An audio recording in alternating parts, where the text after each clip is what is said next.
बा मृत्तिका को आम कहीं परीक्षा करवा आम आप कहते माटी को परीक्षा करूँ अरे आम कौन पाई परीक्षा करवा दरकार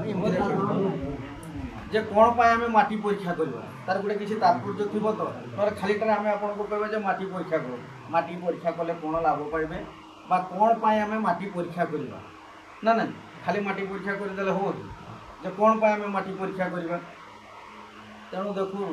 जे गोटे आम चाष करने कौन विभिन्न प्रकार जिनस दरकार होती विहन टू आरम्भ कर सार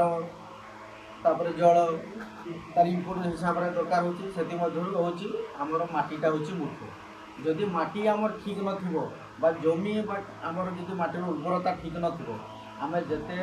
अधिक अमलक्षम हो जोटा कि आम हाइल्डिंग भेराइटी कहे आ गए हाइब्रिड जो अधिक अमलक्षम बिहन जहाँ लगेले भी आपंकर उत्पादन वृद्धि पाइब ना जदि माटीर उत्पादक शक्ति नथिबो।